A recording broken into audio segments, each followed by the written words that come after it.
Hi everyone. In this video we're going to talk about adding the finishing touches to a pattern that has been drafted in PatternMaker Pro. And if you haven't heard of PatternMaker Pro, it's specialized software that allows you to draft sewing patterns. And you can use the software to create patterns that you sell or share. And you can also make garments from your patterns to give to friends or family, or even to sell if you like. You have complete creative freedom and full ownership of everything you create in the program. So you can do whatever you want with them privately or commercially. And drafting your own sewing patterns with PatternMaker Pro gives you a unique opportunity to create patterns that are extremely user-friendly, whether that user is you or someone else. And if you're the only one that sews from your patterns, a little time spent at the finalizing stage with marking will save you tons of time when you go to construct the patterns. If you're selling or sharing your patterns, there are many types of people who sew, and some are ready to sew their very first garment. Some have been sewing for a very long time. And you can cater to those specific groups by making your patterns comply with their skills and their needs. So here is the PatternMaker Pro website if you want to follow along. There's a demo. It's full featured. You can do everything but print. So you can follow everything I do in this video. You have the option of actually creating these patterns in the program using a tutorial. There's a video on that if you want. It's a quick start. If you don't want to draft and you want to kind of cheat, you can go ahead and download the SVG and load it into the program and start basically where I'm starting. The pattern that I'm going to be working with is this 001, which is a real simple draft. Here's the draft we're going to be working with. And my first recommendation, when you get to this point of your pattern, you've got everything drafted, you have everything set the way you want, go ahead and do the file copy draft and save it out at this state. You typically want a really clean pattern just for later. In this case, this has been memorized, so this is a great endpoint on a recall. The process of adding all of these pattern markings can be somewhat unique to each individual pattern set, so I would suggest that you go ahead and save out if you're going to be memorizing. Sometimes you can have strange things happen on a recall with all this final markup. So this is my recommendation. If you have no idea what I'm talking about as far as memorization, again, there's a video on that. And basically, PatternMaker Pro allows you to record the steps that you've taken when you do a draft, and then you can recall it using a different set of measurements. So you don't have to redraft stuff. It makes quick work of it. So let's get to work on this sleeve pattern first. And you can see that it's a half sleeve pattern. It is symmetrical, so that means the front and the back of the sleeve are the same. But I don't want to cut a sleeve on a fold. I'd rather have this pattern all the way open. So we can come up here to the main menu and we're going to go under the layers. And then we have an option here to unfold the layer. Now you want to make sure that what you're unfolding is all on the same layer. In this case, it's my outline. That is the curve and lines that make up this outline of the sleeve. So I need to select 2 points that will work as the axis to unfold over. And I'm going to select the cap center and then the wrist and continue. And there my pattern has been unfolded. The solid line that was down the edge has now been turned into a gray dashed line. And I can get rid of that or leave it, whatever I choose. We're going to actually take advantage of it a little bit later. So I'll save that. Now, there are a number of considerations that you'll have when you go to finalize a pattern, and one of them is hems. And I would like to put a hem on this pattern. If you're going to be just turning up a seam allowance and not having an actual hem, then you wouldn't need to do this. To use the hem tool, I know that I need to have one solid line or curve to designate as the turning line, if you will. Now, because I unfolded this pattern, I have 2 lines here, and that will not work. So I'm going to come up here to the lines menu and delete lines and curves. I'm going to get rid of these. And now I'll just go up to the add a line and go from side to side and create one. And I can call this hem. So now it's done. And we can go ahead and open up the hem tool. That's up here in the process menu, and it's this little guy right here, add hem. So it wants me to select the edge or line or curve, that's this, and the sides. And the sides are required, and you'll see why here in a second. Now it has two options here. It has the hem depth and the raw edge turn.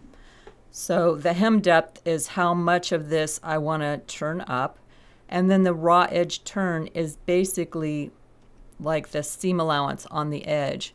So if I just wanted a raw edge here, and then I was just going to turn it up, then I could just not add a value on here, and it would just be the width of the hem.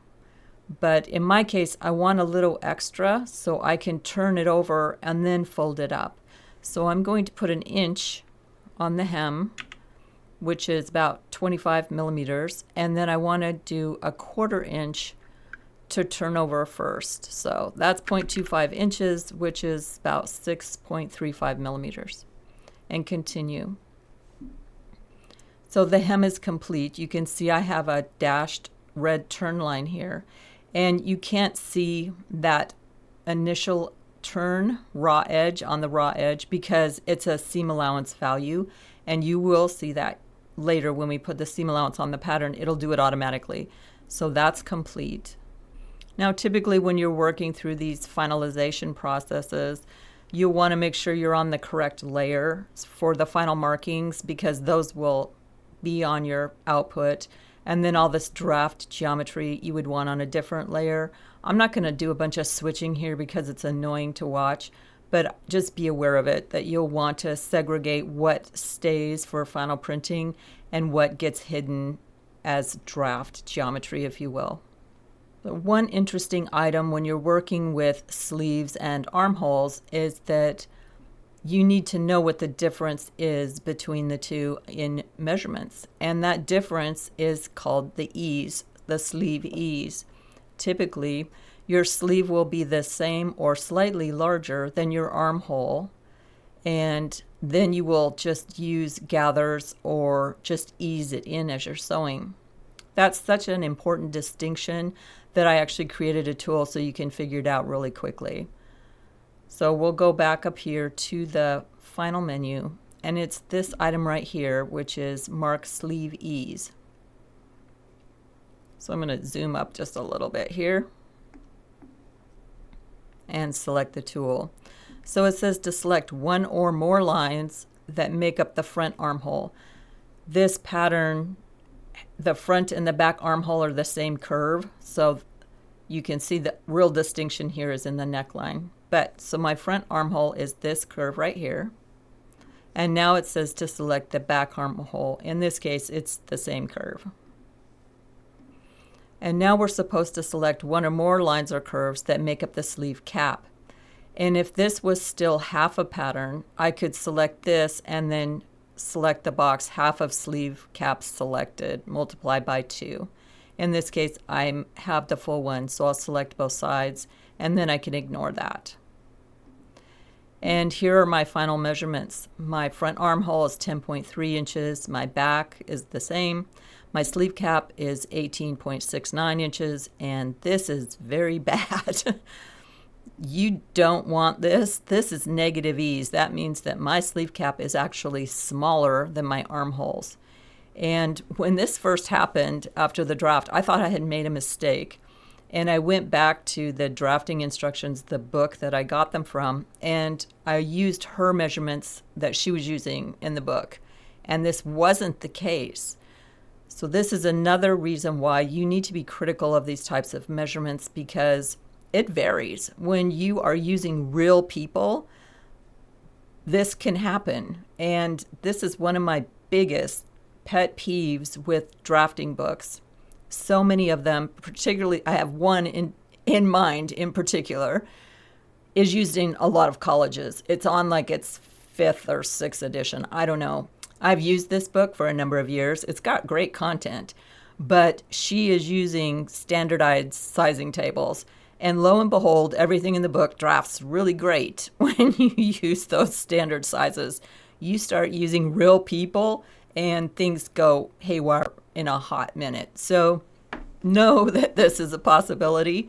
And there are a number of fixes that you can incorporate to fix your patterns. So this is 2 inches. That's a lot. There are ways to fix this. I'm not going to go into that here, but this is super important to know because you need to fix that. That's bad. But we're going to pretend like it's not bad and just keep going. So it says to select anywhere on the pattern to place the information because I can see it here, but it would be nice to have this somewhere for reference. So I'm going to just slap it right there and continue. And it's created a little note for me. It says all that same information here.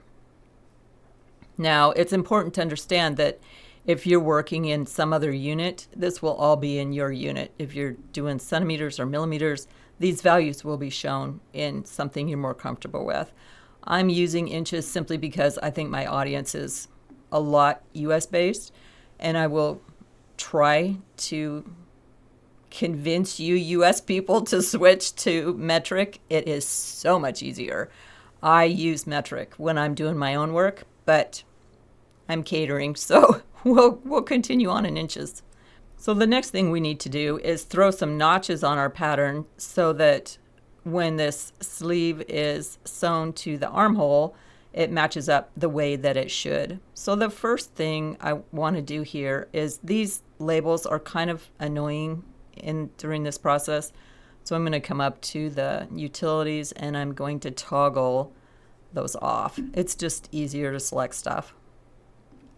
So the first thing that might be kind of cool is if we take our center point of the sleeve and our center up here at the shoulder and mark those so that the person who's constructing the pattern knows that those 2 things should line up. So we can come up here and select change style color. Select the items to change. I want to change this guy that I can't select and the shoulder. And I'm just going to pick like a blue outline. That looks cool. So those match up. Let's save that. And now I want to add notches. I'm sure most of you are familiar with this process. Notches on the front are typically single notches. Notches that designate to the back are double notches. And this helps people to get patterns in the correct orientation when they're going to pin them and sew them. And in this case, our armholes are the same and our cap sides are the same, but we're going to proceed as though they're not. So you get a better idea how this should go. Now, the idea with notches on sleeve caps is that when you are sewing in the armpit, you do not want any of that excess ease, or if this was a big bishop sleeve or something that had a lot of gathers, you don't want gathers in the armpit ever. So that's what these notches typically do, is it designates from here to the armpit, sew it straight to this. And then if you've got gathering, do it between the notches. So that's what we're designating. Now, where these notches are supposed to be, everybody has an opinion on this one. So I've got references that they should be halfway between the bicep and the cap. Another that says it's 1/4 the distance between the bicep and cap plus a 1/2 inch. Still another says that it should be 6 inches from the side seam or the armpit here. So I don't know. You decide what works with your design and do it accordingly. In my case, I'm going to go ahead and just do the halfway because I think it's easier. So we'll come up here again to the finish menu and select notch. So this curve is what I'm notching. My distance by default will be halfway up the curve. So I'm just going to leave it right where it is, but you could change that value here. And then if you change the value, it wants to know which end are you measuring from. Are you going to measure from the bicep, or you're going to measure from the curve, so, or the cap, excuse me. So you make that distinction. And then what type of notch you want. So I'm going to preview that. And there's my notch, and that's how it should look. Now, something that it's doing that you really don't know, because you can't see that seam allowance, but it knows that the seam allowance on this curve has been set to a 1/2 inch, which is my system default that I set up. So when it drew the notch, it made sure it was a 1/2 inch long, so it will sit on that seam allowance line when we add that later. If you are doing notches somewhere else and you want them some different size for some reason, go ahead, change it. You can do whatever you like here. So since I have color options with PatternMaker Pro notches, I'm going to make my front notches pink. I don't know where I picked that up. I've been doing it for years, so pink for the front. And I just realized I don't want it halfway up the curve. That was a bad choice. I'm going to just change it over to 4 inches. And the reason why is I have to duplicate this on the armhole. So we'll do 4 inches. And I want it 4 inches from the bicep. So I need to switch that too. So that looks about right. We're going to sew this straight, and then any ease would be up here. Okay, we'll save this guy. And now we're going to make another one over here.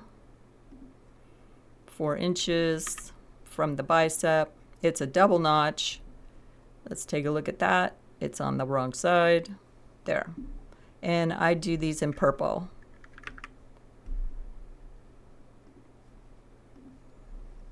So there's my front and my back notch. Now I would put those on my front and back bodice, again measuring 4 inches from the armpit so they would line up. I'm not going to do that right now, but just so you know, that's what you would want to do next. So the next thing we need to address are these long edges. I'm sure you've noticed in patterns that you've purchased in the past that you get designations on really long ones, so when you're pinning you can match them up side to side. So in this case, if we're pinning our underarm seam, it would be really cool if we had markers that we could match up so we were more confident. Now you can use notches if that's your thing. I have another system in here I think that's a little more intuitive, and it's these little markers up here, alignment marks. Here's where things get interesting when you're doing your own patterns and trying to make things easy for your users. In this case, for this particular pattern, I would recommend that the sleeve is pinned to the armhole and sewn, and then the edges are matched up, and it is sewn from the side hip up the side seam and down the underarm. So instead of turning the sleeve into a tube and then sewing up the bodice into a tube and then matching them and sewing it together, for this type of pattern I would just recommend that the sleeve is sewn into the armhole and then the entire side is sewn as one piece. So to facilitate that and make that more understandable for someone who might be less experienced, I can give indicators. So what I'm going to do first on these add alignment marks, I'm going to select the side seam on the bodice. I want to start at the side hip down here. And you can see if I mouse over how it highlights. There's little helpers in the program like this all over the place.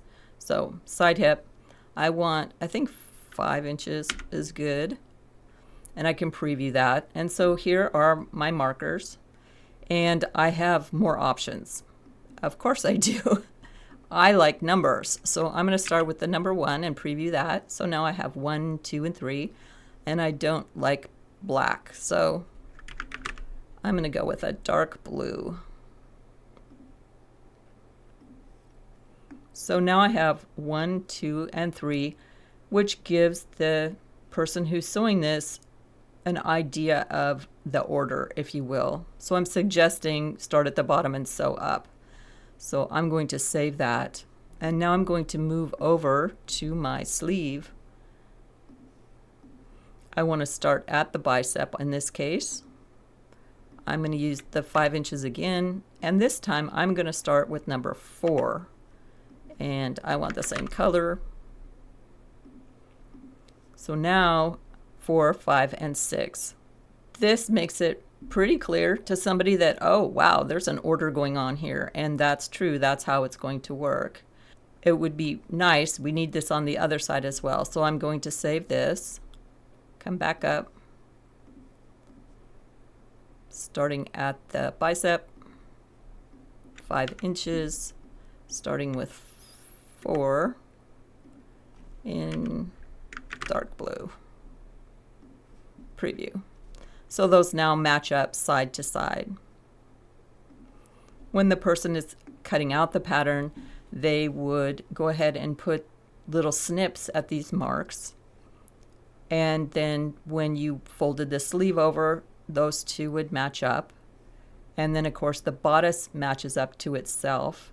And the numbers indicate, oh, look, these are in order. So that is a suggestion that that's what I intend how the sewing would go. Let's add some grain lines next, and that's up here, add grain line. And I have a number of options. I can create a perfectly horizontal one, a vertical one, one on the bias, or I can convert an existing line. I have this nice little dashed line right here. I'm going to take advantage of that. So convert existing line and select it. And there it is. I have a nice grain line. It's marked grain line in a dark green, which is pretty standard for pattern notations in the program. So I'll save that. The next thing that we should probably add is a label to our pattern to tell the person what the pattern is, how they should cut it out. That's up here with just text at point. I'll select, oh, let's put it over here.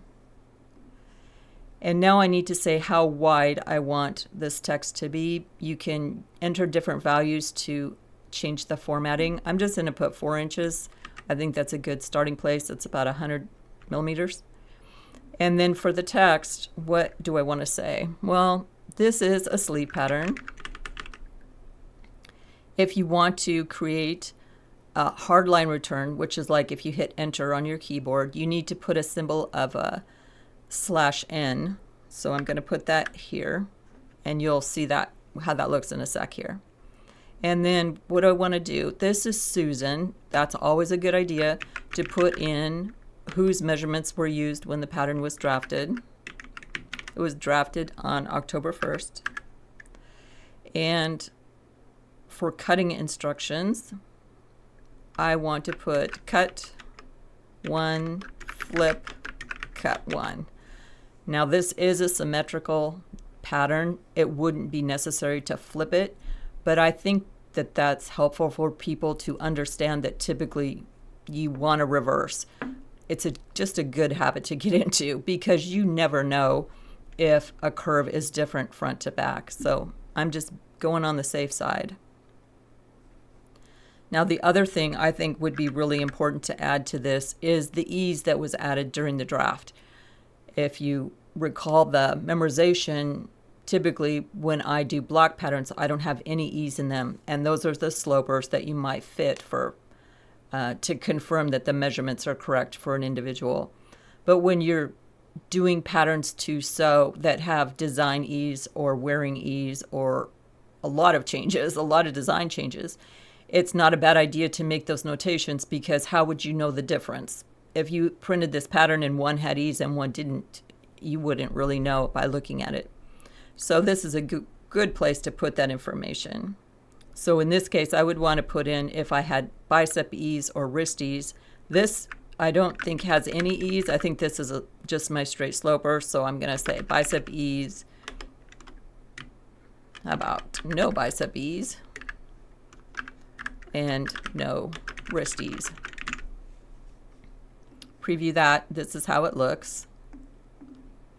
And I have a number of options here.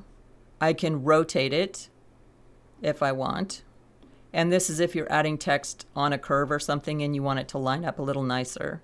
I can also change the font size to anything I want, which that's ridiculous. I think 5 was perfectly fine. And then I can choose the alignment of the text. Right now it's all aligned to the left.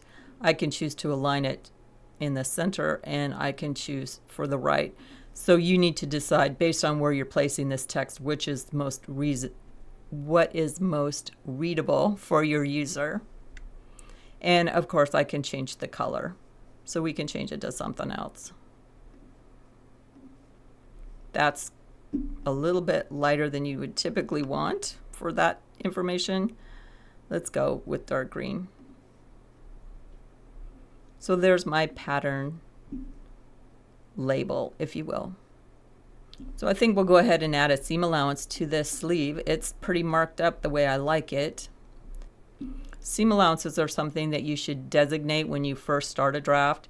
So I'll open this up so you can see that in the beginning I said I wanted all my seam allowances to be a 1/2 inch. So everything that I drew has a 1/2 inch on it automatically.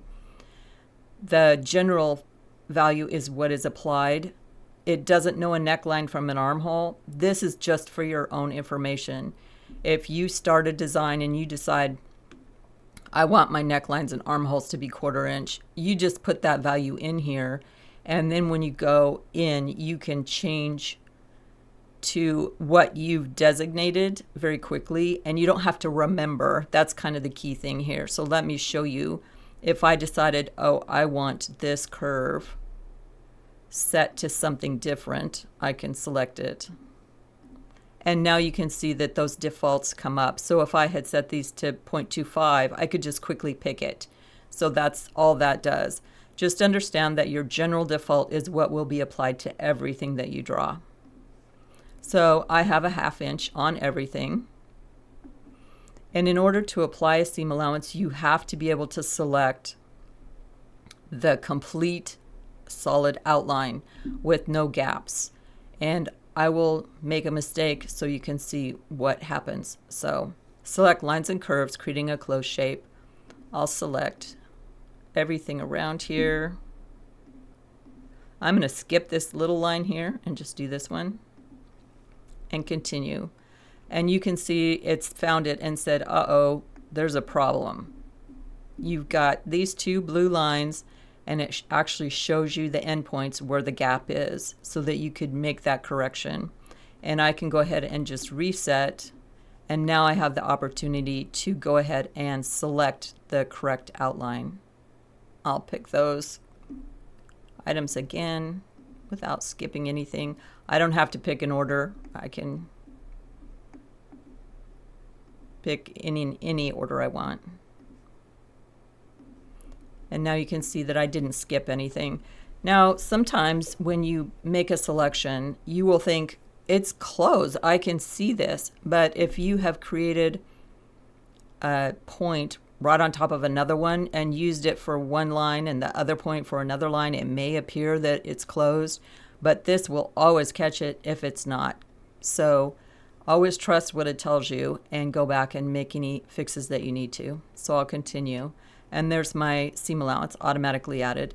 By default, it's going to be a dark blue. That's what I typically use, but you can change it to whatever you like. Sometimes when you do a seam allowance, it will draw to the inside of the pattern and just use other side to get it where it should be.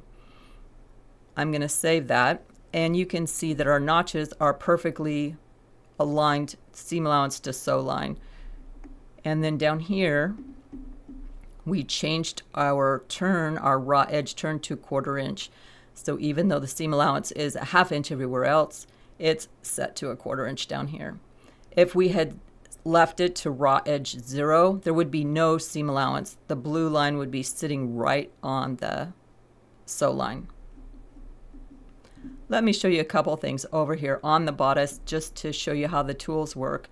Now when we added the label to the other pattern, we used the text at point tool, which just allows us to put text that's perfectly horizontal. There are times when you don't want to do that, when you want your text aligned to something that isn't horizontal or vertical. So you'll go up here and select the 2 points that you're placing the text between. Again, it automatically did the math. It said these 2 points are about 3.5 inches apart. You can change that. I'm just going to put some text in and preview it. And it looked at the line that was selected and it put the text above it. I can use other side, so now it's below. I have all the alignment options.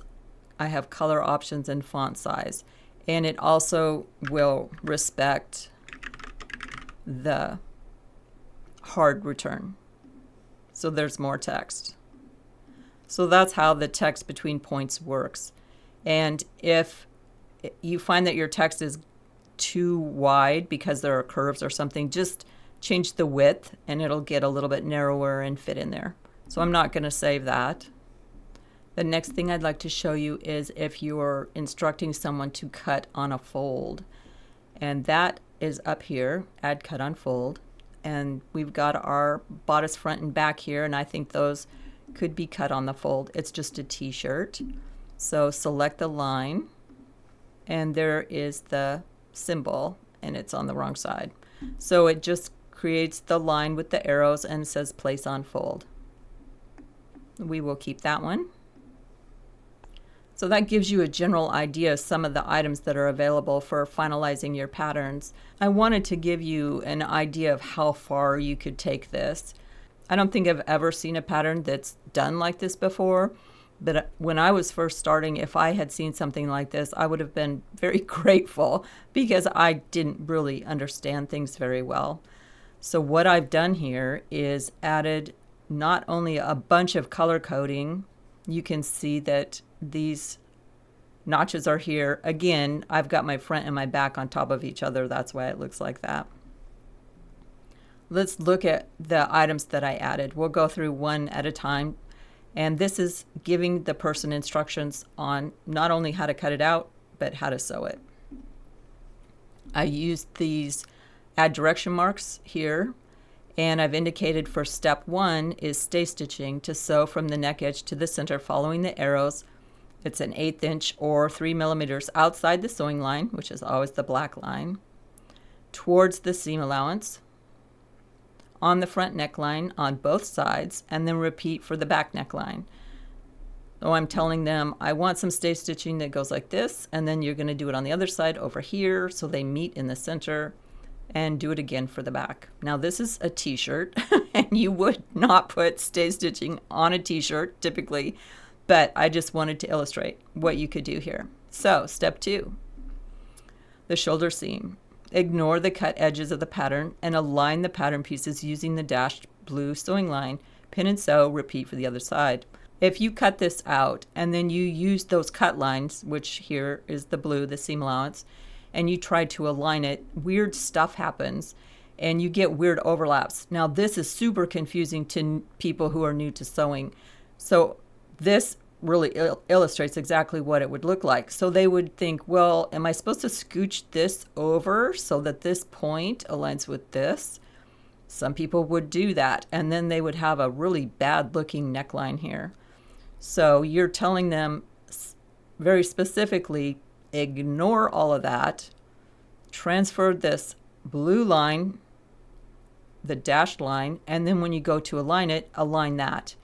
And these are the types of things you can add to your patterns that will really put them way ahead of anything else in the marketplace. For step 3, we're ease basting, and we're pretending like our sleeve is bigger than our armhole, which it isn't, but sew 2 rows of basting stitches following the aqua lines at 1/8 or 3 millimeter distance. They're shown right there. Step 4, attach the sleeve to the top, pin the sleeve to the armhole with right sides together, match up the notches on the sleeve cap to the front and back. That's our pink and purple. Match up center cap point to shoulder. That's our outline. Ease in the fullness on the sleeve between the notches using the basting in step 3 and sew the sleeve. Repeat for the other side. Now we've got step 5. Align the front and back and sleeve underarm at the side seam with the right sides together, match the numbered notches and pin, sew the seam. Repeat for the other side. And you can see here I've used a slightly different color blue, but I've got my 1, 2, 3, 4, 5, 6 and matching on the other side. So now step 6. Finish the raw edge of the top hem, turn hem to the inside along the red dashed line, and sew hem in place. So in this case, I did not choose to put any kind of a turn on this. I just instructed them to finish the raw edge, zigzag or serge, whichever, and then to turn it. Now we'll step 7, sleeve hem, turn under edge 1/4 or 13 millimeters, fold hem up on the red dashed line, which is 1 inch or 25 millimeters, and sew hem in place. So here's the raw edge turn and then the turn up. And that is that. That is all the instructions to sew this together, short of a neckline. You can see that I've added the pattern labels. You can see them both. I've got nothing hidden. All the layers are here. Obviously, you would hide the sleeve in the back and print the front and so on. Now, one thing I wanted to show you that I think is kind of fun. We've got a t-shirt here, and I created a tool for creating bindings and t-shirts. Well, I have a t-shirt on. It's just a little cheap thing here, but this ribbing that you put either on collars or cuffs for t-shirts, it's very common, and it's nice to be able to generate that pattern simply. So I created a tool for it. So let's do that as our last little thing here. Obviously, I don't have instructions for sewing it on. That's another instruction. So we'll come up here, and that is in the process menu, and it's right here. It's called Add Binding. So it says to select one or more lines or curves to measure, because we're trying to figure out how long this binding piece needs to be. And we'll add a multiplier if the item is less than the full length. You can add more lines and curves with different multipliers, as you proceed. So I'm making a binding for my neckline. So I'm going to select the front neckline, and you're always selecting your sew lines. Remember that. Don't be selecting seam allowances. So I have this in 2 pieces because I reformatted this dashed line for the sewing instructions. So this is my front neckline, and it's only half. Obviously, when it's cut on the fold, there'll be another half. So I have a multiplier of 2 and measure. So it took neckline front 0, that's the name of this line. If I mouse over, you can see it, by 2, and neckline 1 by 2. So now it says to select more items and to measure, I need my back neckline. So neckline back, again, 2 times. This is only half. Measure, and now all of them are listed here. This total measurement is my complete neckline. So I'm done. So how wide do you want your finished binding to be? I'm going to do 3/4 of an inch. Now remember that this is just the finished width. This is not seam allowance. This is not the fold. You don't need to worry about any of that. What do you want as the final finished width? And I'm going to say 0.75 inches. Now it wants to know what is the seam allowance for the edge joined to the lines and curves selected. And it's 1/2 inch. I've got a 1/2 inch seam allowance here, and this would have been a great place to reduce this to like a 1/4 inch, but it is a 1/2 inch. So I'm going to leave the seam allowance at a 1/2 inch so they match up. And then it asks, what is the percentage of edge length? Knit rib binding may be as little as 66% of the binding edge length, whereas woven binding will be 100%. When you attach knitted binding, you stretch it as you attach it so it will lay flat and not stick up. So you'll want your binding to be smaller than your edge. So you get to decide based on how stretchy your binding is or your ribbing. I'm going to just throw 80% in here and then continue. So now it asks, where do you want this pattern at? And I'm just going to put it right here. And there is my pattern. I need to throw a label on it. In this case, I probably should put some instructions on it, but that is the entire pattern piece that I would need to add binding to this neckline. And again, all of the seam allowances have been set for me. If I can find the right tool, and I can finish this off very quickly. There's the binding for the neckline. You'll also notice that I have a waistband in here, which makes quick work of doing any type of a topper on a pair of pants. It's got overlaps, underlaps, all the goodies that you need, and it's this quick. These patterns can be time consuming and you're doing a lot of measuring, and so that's why I created tools that just do it instantly, basically, to save you some time. If you're a teacher and you're teaching people how to sew, you can see that there are so many things you could do with these patterns to help facilitate greater understanding of the sewing process. And custom marking patterns specifically for classes works well in the real world and for online tutorials, and take advantage of what PatternMaker Pro can do. You may get it in your head that you need to output patterns for people that look like purchased. I think the fault in that is the same as this mindset that we have that the clothes we sew need to look like we bought them. The reality is, no, you don't, and what you buy is not quality, particularly now. So you can do better, and you can get a reputation for providing patterns that are really useful for people, because the more successful they are when they sew your patterns, they're going to come back. If they had fun and it fit really well and they weren't confused, they won't hesitate to buy from you again. So what do you think of this? You're going to have to let me know down in the comments. What would you do if you bought a pattern and it had instructions on it like this and it was really explicit? Would you think that was just way too weird, or would you think, oh my gosh, this is super helpful, and be excited about buying from people who provided this information? What other stuff could I've added to this to make this simpler? Please let me know. It matters. When I was making this video initially and figuring out what I would have to do to finalize this pattern, this neckline occurred to me, and it's like, I hate drafting these stupid rectangles for figuring out how much the ribbing needs to be, how big it needs to be, because you got to do the fold and then the seam. And I thought, I'm going to make a tool. And that's what I did. And then after I got done with that one, then I did the waistband one. So let me know what's missing. What would you like to see? What would make this better? Because I am the one that's programming this. So if you can think of it, I can probably create it. And together we'll create something that's really fantastic for the marketplace. So I appreciate your time. Thanks for watching, and I'll see you next time.